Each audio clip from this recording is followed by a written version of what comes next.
Hey, beautiful mama, if you ended yesterday feeling completely wrung out, emotionally, mentally, physically, please hear me when I say this.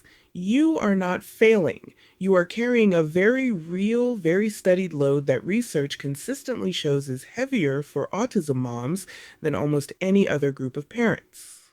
And today, I want to wrap you in some science backed hope and share exactly how I've learned to find my strength again when the tank hits empty. I'm Nikki, and this is Conversations with Nikki, where we dive deep into the beautiful, messy, life changing truths that connect us all. Today, we're talking about something that doesn't get nearly enough airtime: the hidden exhaustion of autism mom life, and more importantly, how to reclaim your strength from a place of self compassion, not self criticism. First, let me validate what you already know in your bones. The research is crystal clear. Mothers of autistic children show significantly higher caregiver strain, sleep disruption, and elevated stress biomarkers compared to other parent groups. This isn't in your head. Multiple studies find that we shoulder significant objective and subjective strain, and this part made me tear up when I first read it.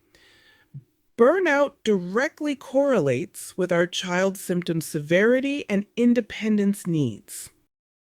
But here's what really got my attention. Researchers describe our stress as chronic and physiological. Some work actually likens the hypervigilance we live in to being always on guard, which can tip into PTSD like symptoms without proper support. And sleep? Oh, honey, we get hit hard. Mothers of autistic children report shorter sleep, poorer quality, and more daytime dysfunction. And here's the kicker: poor parental sleep links directly to more behavior challenges the next day on both sides.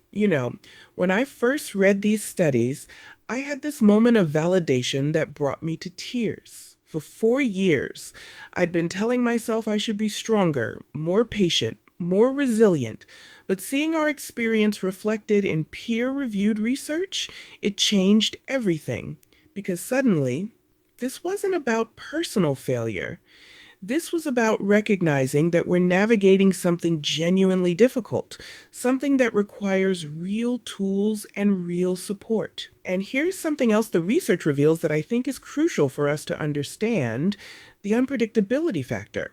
Unlike other parenting challenges that might follow more predictable patterns, autism parenting often involves constant adaptation.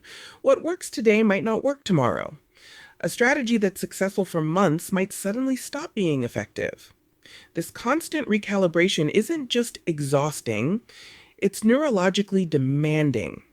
Your brain is literally working overtime to process, adapt, and problem solve in ways that most parents don't have to sustain long term.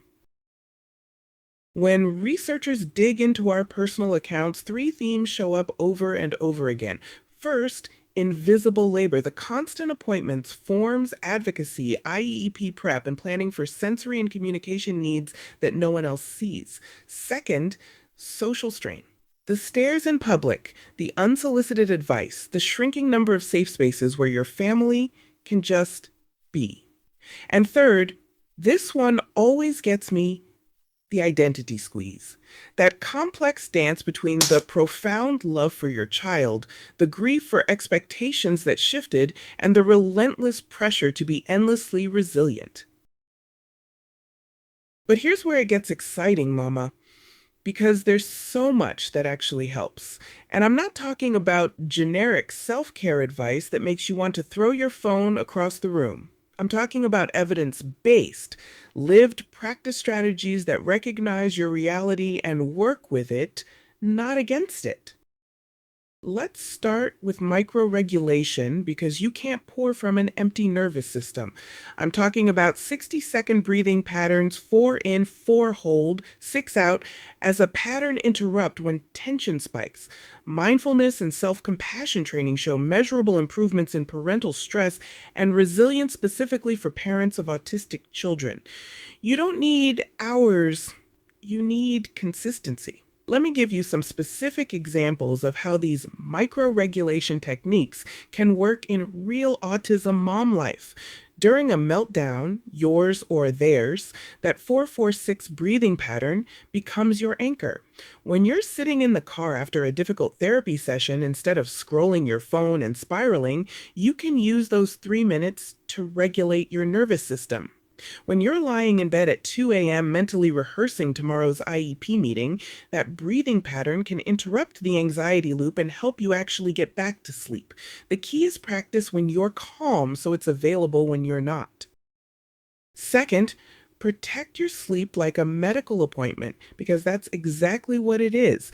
Pair your child's sleep strategies with your own sleep hygiene, consistent lights out, dark, cool room, a worry list ritual, and tech cutoff times. Studies link parent sleep quality tightly to daytime functioning and to your child's behavior the next day. If possible, schedule shared night duty or protect one full night of sleep each week. Third, build boundaries around time. Use do not disturb blocks even for 15 minutes for calls, forms, or nothing at all. Pick one advocacy task per day instead of keeping an endless mental to-do list. Boundaries show up repeatedly in caregiver burnout literature as protective, not selfish, protective.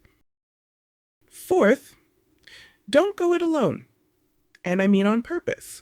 Join an autism specific parent group, online or local. Perceived social support is a key predictor of better sleep and lower stress in mothers. Ask your clinical team about family centered programs like Project Impact or PESDM. These improve child skills and parent confidence while often lowering parenting stress. When I talk about not going it alone, I want to get really practical about what that looks like. Finding your people isn't always easy, especially when you're exhausted and socially depleted. Start small. Maybe it's one online autism parent group where you lurk for a few weeks before engaging. Look for groups that focus on support rather than just information sharing. Pay attention to the tone. You want spaces that acknowledge the hard without toxic positivity. Places where someone can say, "Today was impossible," and get genuine understanding, not just "everything happens for a reason" responses. And fifth, treat your mental health as care, not luxury. Meta-analyses show parent-focused interventions improve both parental mental health and children's emotional and behavioral outcomes. If your mood, anxiety, or irritability is spiking, that's a signal to bring in a professional. Earlier is easier than later. Now, let me share my personal blueprint, the things that bring me back to center when I'm running on fumes. First, I name the load. When I catch myself spiraling, I literally say out loud, "Today is heavy." There's actual science behind acknowledging strain instead of fighting it, and it immediately lowers self-blame. I keep a one-win log, 60 seconds every night to record one small victory, hers or mine. I protect my microcare non-negotiables, a 10-minute walk, a real snack, 5 minutes earlier to bed. I have scripted responses ready for public moments because a calm, pre-rehearsed line reduces adrenaline spikes during stares or comments. And I keep community on speed dial, 2 people I can text rough day without any context needed. If you're listening to this on empty, sweet mama, please hear this. You are not weak. You are carrying a documented, measurable load. And there are interventions that help on paper and in practice. Start tiny, repeat often, and ask for backup early. I've created something special for you, a free journal called Heartfelt Reflections, 20 prompts for healing and hope. It's designed for 5-minute decompression on impossible days, and you can grab it from the link in the show notes.